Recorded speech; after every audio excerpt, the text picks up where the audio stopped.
Astaghfirullah, astaghfirullahalladzi la ilaha illa huwal hayyul qayyum wa atubu ilaih. Ya Allah, ampuni kesalahan hamba, tiada Tuhan yang disembah kecuali Engkau. Engkau maha hidup, maha berdiri. Hamba bertaubat kepadamu, ya Allah. Pertama, kita bersyukur kepada Allah Subhanahu wa taala. Paling tidak kita mengucapkan Alhamdulillahirabbil alamin. Yang kedua, marilah kita berselawat kepada junjungan Nabi besar Muhammad sallallahu alaihi wasallam.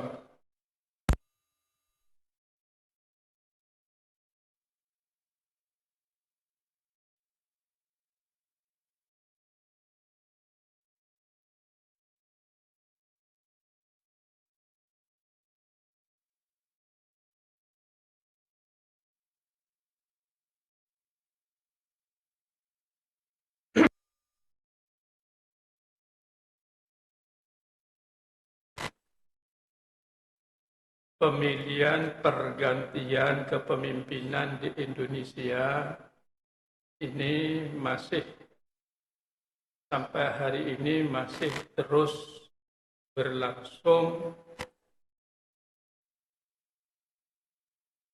Hal ini memang disampaikan di dalam Al-Quran, ayatnya surat yang ketiga, ayat 140 di baris yang kedua. Wa tilka a'udzubillahi minasyaitonir rajim. Wa tilkal ayyamu nudawiluha bainan nas. Wa liya'lamallahu alladhina amanu wa yattahida minkum syuhada. Dan dipergilirkan di antara manusia, yaitu perubahan-perubahan setiap saat agar nampak bagi Allah siapa yang benar-benar membela agama Allah dan siapa yang membela musuhnya Allah. Jadi nampak, nanti akan nampak. Allah yang mengatakan pergantian-pergantian itu memang dipergilirkan oleh Allah agar ketahuan siapa yang membela agama Allah, yaitu orang yang beriman, dan siapa yang membela musuhnya Allah, yaitu orang yang ingkar kepada Allah. Langsung kelihatan. Cuma orang beriman diharapkan supaya membela agama Allah. Mudah-mudahan yang hadir ini adalah pembela agama Allah. Tujuan yang kedua, agar nampak bagi mereka pembela-pembela agama Allah menjadi syuhada, menjadi pejuang-pejuang yang terus berjuang untuk membela agama Allah. Mudah-mudahan kita termasuk yang itu. Salah satu pembela agama Allah itu, yaitu karena tugas kita adalah orang bawah, maka tugasnya yang paling penting minta kepada Allah. Oleh sebab itu, Bapak, Saudara sekalian, habis sholat, tetap sisihkan waktu minta kepada Allah. Ya Allah, mudah-mudahan Indonesia dipimpin oleh orang-orang yang beriman kepada Engkau, ya Allah. Bukan orang yang curang, ya Allah. Selalu itu. Siapa tahu ada doa-doa dari pian. Doa-doanya yang diterima oleh Allah. Satu saja yang diterima oleh Allah.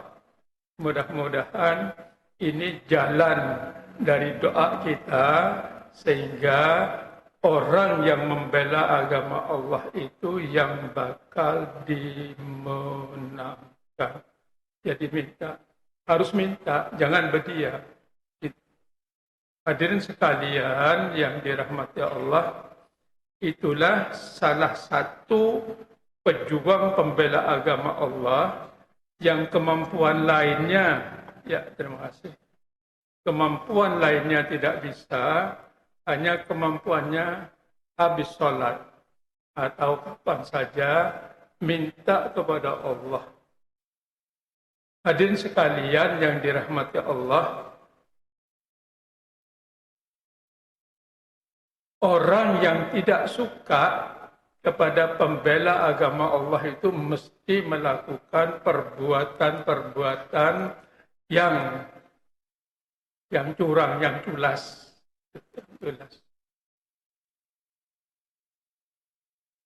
Sore harinya saya ceramah.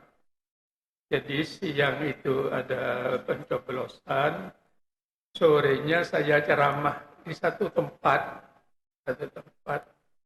Kemudian habis ceramah saya berbisik dengan orang. Karena penceramah ini tidak boleh, kampanye itu kan tidak boleh.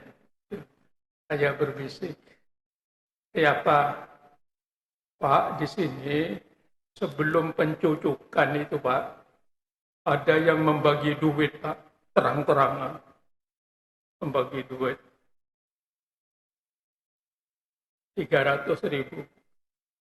Terang-terangan bagi.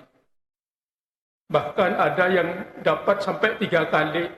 Nah, sampai 3 kali. Hadirin sekalian yang dirahmati Allah, salah satu cara mereka melakukan seperti itu. Dan ada lagi, ya, yang berikutnya, pas saya hari Jumatnya, khutbah Jumat, habis khutbah Jumat, saya tanya ke masyarakat itu, kenapa di sini? Wah, rame benar, Pak. Rame benar. Orang yang ngasih. Tapi kenapa? Alhamdulillah di lingkungan sini itu tidak terpengaruh. Alhamdulillah tidak terpengaruh. Hadirin sekalian yang dirahmati Allah, siapa tahu dengan doa-doa yang ada ini, mudah-mudahan dikabulkan oleh Allah Subhanahu wa Ta'ala. Hanya itu harapannya. Kemudian hadirin sekalian yang dirahmati Allah, perilaku orang yang curang itu mesti kelihatan. Di dalam Al-Quran disebutkan itu. Orang-orang yang curang itu karena dia menganggap menggunakan usaha dirinya untuk memaksa supaya dia mendapatkan perolehan yang paling banyak. Orang yang demikian itu namanya orang yang bertuhan kepada keinginannya. Orang yang bertuhan kepada keinginannya. Dan ini bukan cuma masalah-masalah seperti itu. Kita saja hanya menganggap keinginannya yang harus tercapai, itu keinginan, tanpa menyandarkan kepada Allah Subhanahu wa Ta'ala, orang ini namanya bertuhan kepada hawa nafsunya. Hati-hati di dalam hidup, bahwa hidup ini kita tidak boleh bertuhan kepada hawa nafsu. Kalau orang nanti bertuhan kepada hawa nafsu, Allah nantinya yang memberitahu di dalam Al-Quran surat yang ke-45 ayat 23. Orang yang bertuhan kepada hawa nafsunya yaitu dijelaskan di dalam Al-Quran dalam surat Al-Jaziyah ayat 45. Saya bacakan, hati-hati orang yang hanya berkehendak lewat keinginannya. A'udzu billahi minasyaitonir rajim. Afara'aita man ittahada ilahahu hawa wa adallahu Allahu ala ilmin wa hatama ala sam'ihi wa qalbihi wa ja'ala ala basarihi ghishawah faman yahdi min ba'dillah afala tadzakkarun. Maka pernahkah kamu melihat orang yang menjadikan keinginannya, yang menjadikan hawa nafsunya sebagai Tuhannya, maka Allah akan membiarkan sesat dengan sepengetahuan Allah, dan Allah telah mengunci mati pendengaran. Yang dikunci pertama kali pendengarannya. Kemudian yang kedua dari pendengaran itu ke kolbunnya. Itu yang dikunci oleh Allah Subhanahu wa Ta'ala. Kemudian Allah meletakkan tutupan di atas kepalanya sehingga dia tidak melihat kebenaran-kebenaran itu. Dan siapakah orang yang akan mendapatkan petunjuk yang setelah disesatkan oleh Allah, mengapa mereka tidak mengambil pelajaran? Kita bisa melihat orang-orang yang bertuhan kepada keinginannya itu. Sekalipun guru besar dari berbagai perguruan tinggi mengatakan, ini pelanggaran ini. Ini pelanggaran yang luar biasa. Tapi apa? Dia tidak mendengar. Ditutupnya. Tidak mendengar. Jelas sudah. Dari Persatuan Advokat Indonesia juga teriak-teriak. Tidak mendengar. Dia juga orang bahwa tidak suka dengan perilaku yang demikian, yang curang itu. Perasaan hatinya itu biasa saja. Dianggap tidak ada. Tidak ada. Jadi telinganya ditutup, hatinya ditutup. Ada ahli-ahli IT. Ada ahli-ahli IT. Ditunjukkan kecurangannya itu, ditunjukkan. Tapi matanya ditutup. Dia tidak mau melihat kebenaran-kebenaran. Dalam Al-Quran sudah disebutkan demikian. Maka ku kunci nanti pendengaran dan hatinya. Ku letakkan di atas kepalanya itu, ditutup sehingga tidak melihat kebenaran-kebenaran itu. Maka siapakah orang yang bakal mendapatkan petunjuk setelah disesatkan? Mengapa kamu tidak mengambil pelajaran? Kenapa ini saya sampaikan? Mudah-mudahan kita dengan melakukan pergantian ini adalah pelajaran, katanya Allah Subhanahu wa Ta'ala. Kamu nantinya bisa melihat siapa yang membela agama Allah dan siapa yang membela musuhnya Allah Subhanahu wa Ta'ala. Pada sebab itu hadirin sekalian yang dirahmati Allah, tetap kita minta berjuang sungguh-sungguh. Jangan diam. Siapa tahu doa-doanya sampeyan dikabulkan oleh Allah Subhanahu wa Ta'ala. Dan kalau saya harus memperjuangkan agama Allah, saya lewat ceramah ini menyampaikan ayat-ayat Allah tentang kebenaran-kebenaran ayat Allah di dalam perilaku seseorang sehari-hari. Hadirin sekalian yang dirahmati Allah, tapi doanya sampeyan ini sudah dilakukan. sampai ini sudah melakukan doa. Doanya ini terdapat waktu kita sholat. Terdapat dalam surat Al-Fatihah ayat 6 sampai ayat 7 awal. Itu sudah ada itu doanya. Di dalam surat Al-Fatihah itu ayat 6-nya itu bunyinya Ihdinas siratal mustaqim. Tunjukkan ya Allah ke jalan yang lurus. Itu doanya sampean. Minta supaya ditunjukkan ke jalan yang lurus. Kemudian jalan yang lurus itu disebutkan, di jalan yang lurus itu disebutkan dengan siratal ladzina an'amta alaihim, yaitu jalannya orang yang mendapatkan nikmat dari Allah di antara mereka. Itu yang yang kita minta setiap saat. Siratal ladzina an'amta alaihim, yaitu jalannya orang-orang yang telah Engkau berikan nikmat di antara mereka.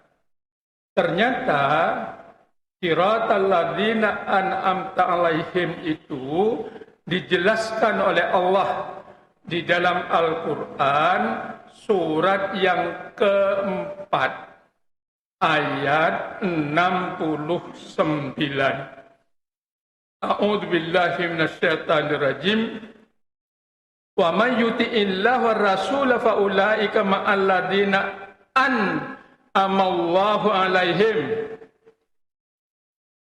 minan nabiyyin wasiddiqin wasyuhada wassalihin wa hasuna ulaika rafiqa.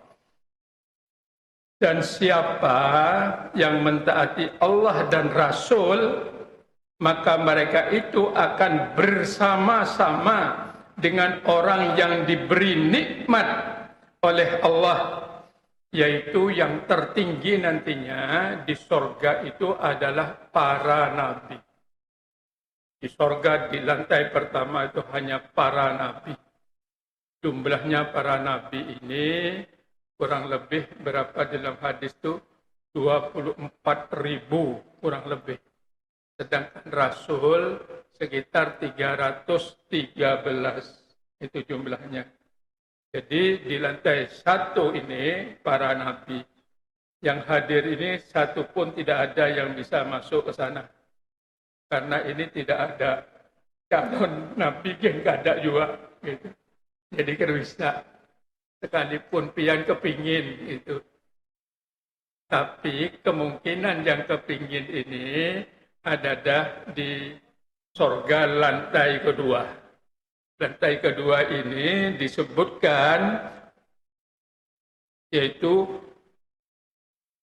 wasiddiqin, yaitu orang yang benar, orang yang berkata benar, berperilaku benar, bersikap benar, orang yang membela yang benar, bukan membela yang bayar. Halo? Ada yang kemarin yang dibayar? Mudah-mudahan tidak. Mudah-mudahan pian adalah termasuk membela yang benar, bukan membela yang bayar. Nah itu. Hadirin sekalian yang rahmat Allah, mereka saya cuma lihat di YouTube dana yang dikeluarkan, jadi informasinya macam-macam. Yang terakhir ada yang mengatakan sampai 560 triliun. Ya Allah, ya Allah. Itu. Bahkan mencekik menterinya, 34 menterinya cekiknya dikumpulkan duit 50 triliun. Untuk diberikan agar mereka nantinya banyak yang mendukung. Akhirnya Kemudian di quick count-nya dimenangkannya luar biasa. Itu yang dia pilih itu. Tadinya ketahuan. Tanggal quick count-nya itu tanggal 13 Februari. Jadi sehari sebelumnya sudah diprogram. Kayak apa itu? Ketahuan. Disangkanya Allah itu guring. Ya, disangkanya Allah. Nah, ketahuan kalau ya. Tapi dia tidak mau melihat. Nah, ditutup. Tidak mau mendengar. Kita tidak tahu. Ya, kita tidak tahu. Itu. Oleh sebab itu hadirin sekalian yang dirahmati Allah, kita tetap bersemangat. Mudah-mudahan nantinya Allah memperlihatkan itu. Karena Bapak dan Saudara sekalian yang dirahmati Allah, di dalam Al-Quran surat yang ke-28. Jadi saya kalau setiap ada peristiwa apa saja, saya lihat di Al-Quran. Kayak apa itu. Di dalam Al-Quran surat yang ke-28. Ayat 78. Itu. A'udzu billahi minasyaitonir rajim. Dia Korun berkata, ini Korun yang diberi kelebihan oleh Allah Subhanahu wa taala. Sesungguhnya aku diberi harta itu semata-mata karena ilmu yang ada padaku. Nah, itu Korun. Gitu. Kalau ini enggak.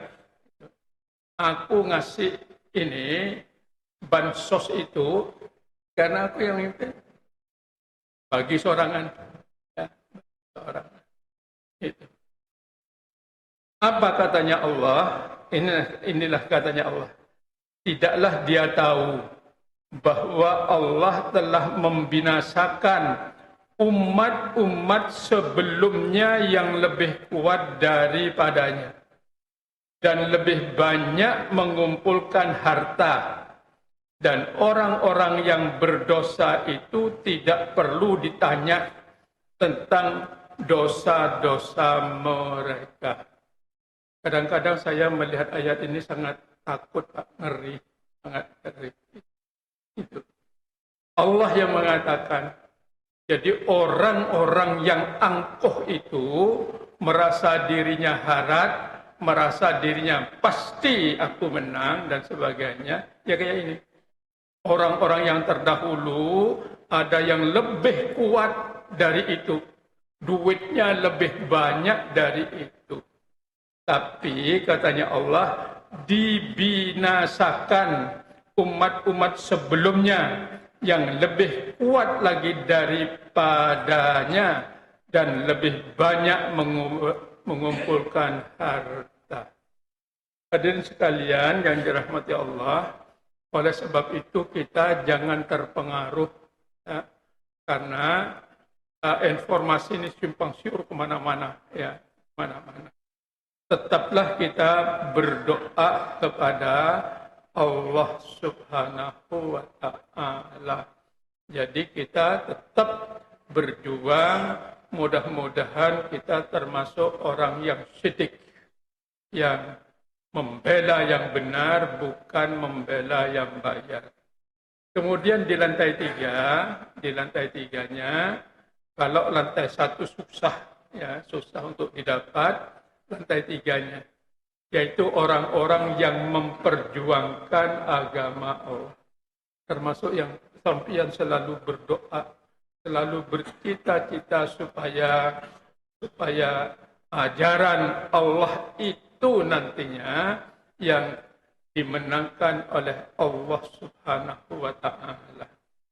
Karena mereka sudah tampil, Pak, rencananya kabinetnya itu. Rencana kabinetnya itu. Ada yang gambarnya di dadanya itu, Pak. Ya. Gambarnya PKI. Ada yang bocorannya sudah bocorannya. Nanti ikat umat Islam ini. Tidak ada nantinya anak-anak yang nantinya bisa ngaji. Mau dihancurkan. Yang jadi masalah umat Islam itu sebenarnya. Kenapa? Karena ancamannya adalah generasi Islam Indonesia. Makanya bersungguh-sungguh kita berdoa kepada Allah Subhanahu wa Ta'ala. Sungguh-sungguh memperjuangkan agama Allah itu supaya menjadi orang yang syuhada, yaitu orang-orang yang nantinya menjadi pejuang-pejuang agama Allah. Kalau umpamanya karena keterbatasan kita tidak jadi syuhada, masih ada di lantai 4. Dan di lantai 4 ini mudah-mudahan yang kita lakukan kita semua ini. Sholat, puasa, baca Al-Quran, zikir, amal soleh lainnya. Mesti itu nantinya ditaruh di lantai 4, yaitu orang-orang yang beramal soleh, wassalihin, wa hasuna ulaika rafika, dan mereka itulah sebaik-baik teman. Oleh sebab itu hadirin sekalian yang dirahmati Allah, paling tidak kita menjadi orang yang soleh, beramal soleh, bukan beramal salah. Hadirin sekalian yang dirahmati Allah, oleh sebab itu mari kita persiapkan diri seperti orang yang beramal soleh.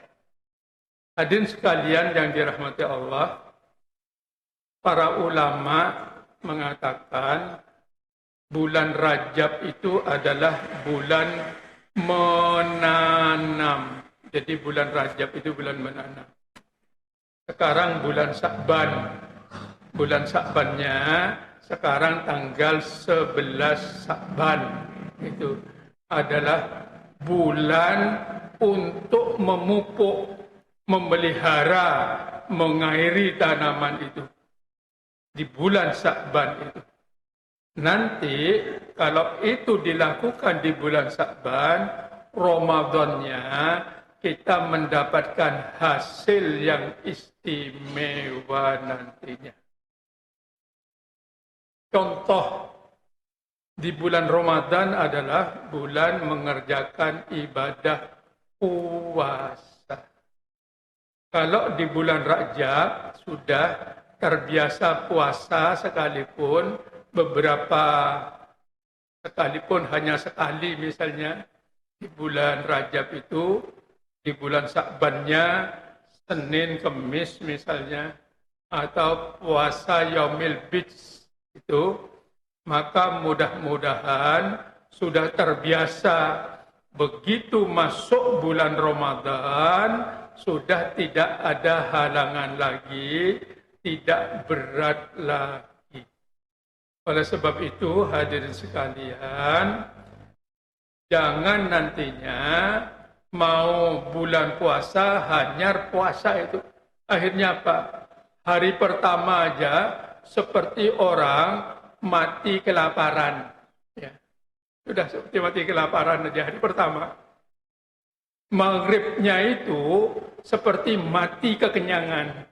Nah itu, wah susah banget itu. Karena tidak dilatih sebelumnya. Oleh sebab itu para ulama latih di bulan Rajab sudah latihan puasa, kemudian di bulan Sya'bannya dilanjutkan lagi sehingga nanti di bulan Ramadannya nyaman melakukan ibadah puasa. Itu yang pertama. Bulan Ramadan itu bulan diturunkannya Al-Quran. Oleh sebab itu, seyogianya bulan Rajab kemarin yang tidak biasa baca Al-Quran, mulai dilatih banyak baca Al-Quran. Kemudian di bulan Sya'ban itu dibanyaki juga baca Quran. Gitu. Baca Al-Qurannya, misalnya, umpamanya, di bulan Rajab, di bulan Sya'ban ini, pagi baca Al-Quran seberapa mampunya, nanti sore baca Al-Quran. Tapi saya tanya setelah saya ceramah ini kepada siswa itu, Pak, kalau ulun berusaha pagi, nantinya 1,5 juz, sorenya 1,5 juz, wah hebat. Tapi ada yang mengatakan begitu, kadang kalau ulun pagi habis sholat subuh itu 2 lembar, nanti zuhurnya 2 lembar, asarnya 2 lembar, maghribnya 2 lembar, nanti sisanya isya 1 juz. Ada seperti itu. Tapi kalau yang bacaannya nyanyak nyunyuk, ya seberapa dulu, boleh sekarang dilatih. Sehingga nantinya di bulan Ramadan bacaannya menjadi lancar. Hadirin sekalian yang dirahmati Allah. Kemudian yang berikutnya, bisa jam berapa sudah? Hah? Kurang berapa?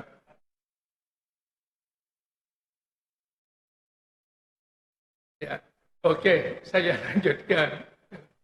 Yang berikutnya adalah di bulan Ramadan adalah sholat sunnah tarawih. Oleh sebab itu mulai yang tidak terbiasa, biasanya yang tidak terbiasa sholat malam ini yang masih hanom-hanom biasanya, yang masih hanom. Kalau yang sudah tua-tua ini karena sudah barat, ya sudah barat. Jadi yang parak-parak ini biasanya rajin, ya yang rajin. Yang masih merasa jauh, santai saja, santai saja. Oleh sebab itu, mari kita dimulai bulan Rajab kemarin, di bulan ini banyaki sholat malam. Sholat yang tidak pernah ditinggal, sholat sunnah yang tidak pernah ditinggal oleh Nabi ada 2 yang tidak pernah ditinggal. Yaitu sholat witir, kemudian sholat sunnah sebelum sholat subuh. Sholat witirnya bisa dilakukan habis sholat isya. Syukur nantinya mempersiapkan bulan Ramadan biar banyak mengerjakan ibadah sholat sunnah, yaitu di bulan Sya'ban ini kita banyak mengerjakan sholat sunnah. Hadirin sekalian yang dirahmati Allah, kemudian berikutnya disuruh banyak zikir. Banyak zikir. Pernah waktu Rasulullah itu Mi'raj, ketemu dengan Nabi Ibrahim yang bersandar di Bait Al-Ma'mur. Kemudian setelah perkenalan, kemudian Nabi Ibrahim itu bilang kepada Nabi Muhammad, tuh surga itu sangat luas, tanahnya sangat subur, suruh umatmu menanam tanaman-tanaman surga. Nabi tanya, tanaman surga itu apa? Itu kepada Nabi Ibrahim. Tanaman surga itu, subhanallah, alhamdulillah, la ilaha illallah, Allahu akbar, la haula wa la quwata illa billah. Banyaki zikir seperti itu. Baca subhanallah, satu tumbuhan, buahnya lebat. Alhamdulillah kayak begitu. La ilaha illallah kayak begitu. Jadi dibanyaki tanaman-tanaman surga yang buahnya nantinya lebat. Siapa tahu menanam sekarang ini itu nanti kita bisa memetik buahnya di surga. Kalau saya tanya, pian sudah nanam berapa pohon? Wah, banyak banget, Pak. Sudah banyak. Gitu. Nah, nantinya memetik buahnya, pian bawa apa untuk naruh buahnya? Bawa keranjang. Keranjangnya dari apa? Wah, kada tahu. Pokoknya bawa keranjang.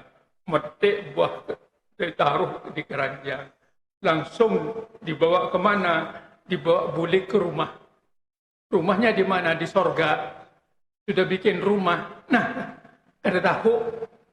Kada tahu. Hadirin sekalian, Nabi mengatakan, kalau orang sholatnya itu bagus, 5 waktu dikerjakan, lalu mengerjakan sholat sunnah yang mengiringi sholat wajib 2 rakaat sebelum subuh, 2 atau 4 rakaat sebelum zuhur, 2 rakaat sesudah zuhur, 2 rakaat sesudah maghrib, 2 rakaat sesudah isya. Allah memberikan ganjaran 1 rumah yang indah nanti di sorga. Bapak Ibu yang sudah mengerjakan seperti itu, berarti kalau 1 tahun ada berapa rumah? Ada 365 rumah. Kalau kita sering lakukan. Yang masih belum melakukan atau bolong-bolong, biasakanlah mengerjakan sholat wajib diiringi dengan sholat sunnah yang mengiringi sholat wajib. Mulai sekarang untuk bikin rumah yang sangat indah di sorga. Ibu-ibu juga demikian, kecuali ibu-ibu yang datang bulan itu. Biasanya datang bulannya dalam 1 bulan berapa hari? Macam-macam jawabannya. Anggaplah rata-rata 6 hari. 6 kali 12 berapa? Hitung sorangan. Ya, dikurangi sehingga nantinya bisa bikin rumah yang sangat indah di sorga. Hadirin sekalian yang dirahmati Allah, ini bagian dari amal soleh. Sedangkan kita disuruh banyak zikir kepada Allah Subhanahu wa Ta'ala, melakukan sholat wajib, sholat sunnah lainnya adalah bagian dari amal soleh. Mudah-mudahan kita bisa mengamalkan. Kita sudah dibatasi oleh azan Isya, waktu Isya. Kita sudahi. Subhanakallahumma wa bihamdika asyhadu an la ilaha illa anta astaghfiruka wa atubu ilaik. Assalamualaikum warahmatullahi wabarakatuh.